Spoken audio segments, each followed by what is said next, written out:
Masigasig sa ngayon ang marketing strategy ng bansang China sa kanilang ipinagmamalaki na homegrown made at bagong-bago na C919 commercial plane sa buong mundo. Isinalang-alang ng Chinese plane maker na Comac ang pagbubukas ng mga kauna-unahang mga opisina nito sa Asia at Afrika sa labas ng mainland China. Sabi ng mga taong pamilyar sa bagay na ito bilang bahagi ng pagtutulak upang matulungan ang C919 single-eye jet nito na makakuha ng atraksyon sa ibang bansa at mas mahusay na makipagkompetensya laban sa mga sasakyang panghipapawid mula sa Airbus ng Europe at Boeing Company ng Amerika. Maaaring mag-anunsyo ang Commercial Aircraft Corporation of China Limited tungkol sa isang opisina sa Hong Kong sa susunod na buwan. Kasunod dito ang Singapore, Indonesia at Pilipinas para sa Asia at sa Abuja, Nigeria, Ethiopia at Egypt naman para sa Africa.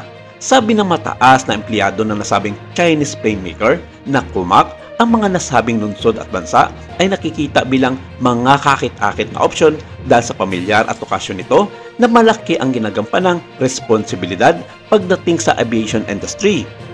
Idinagdag na ang Comac ay maaaring gumawa ng mga pangako sa huling bahagi ng Oktubre sa paligid ng maintenance ng sasakyang panghipapawid, pati na rin sa isang bansa sa South America na ang tinutukoy dito ay ang bansang Argentina. Malaki at malawak ang nagiging kumpiyansa ng China na maabot nila ang kanilang pangarap sa susunod na 5 taon para idumina ang mundo ng aviation industry na sa ngayon ay hawak ng 2 malalaking plane maker sa mundo na Boeing at Airbus Company ang 80% ng kabuuang sales sa lahat ng kategorya sa paggawa ng mga commercial plane sa pribadong sektor.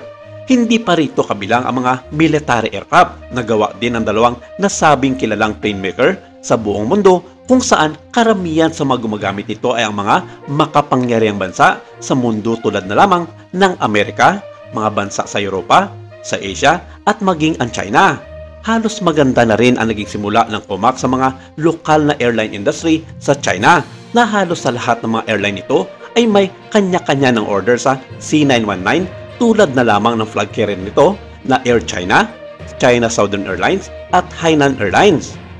Pero hindi ito magiging madali para sa China kung ang pag-uusapan ay ang mga banyagang mamumuhunan sa kanilang homegrown made na commercial plane na C919.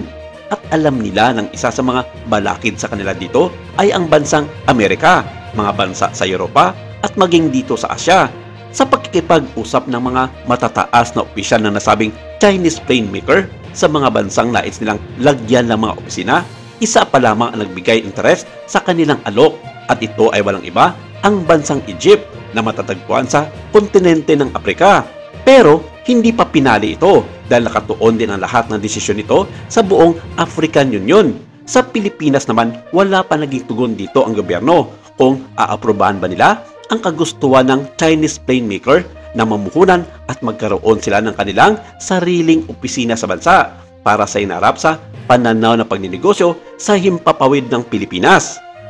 Alam ng China na ang Pilipinas ay isa sa pinaka-importanteng merkado para sa kanilang aviation business dahil isa ito sa mga transit point ng karamihan sa mga malalaking airline sa buong bansa para ikonekta ang Asya sa iba pang mga kontinente sa mundo. Pero sabi ng mga eksperto, mukhang mahihirapan ang mga ito na makuha ang loob ng Pilipinas para sa aspetong paninegosyo na ito dahil sa mga samot-saring isyu sa pagitan ng bansang Pilipinas at China sa sigalot sa West Philippine Sea. Bago pa nito, hindi rin papayagan ng Amerika na papasa sa kanilang ahensya ng kagawaran ng transportasyon na responsable para sa regulasyon at pangangasiwa ng civil aviation sa buong mundo na bigyang karapatan ang China sa plano nilang ito. Marahil nakakabawi nga ang Pilipinas sa ibang paraan sa bansang China sa mga ginagawang pangharas nito at pambubuli sa karagatan sa West Philippine Sea.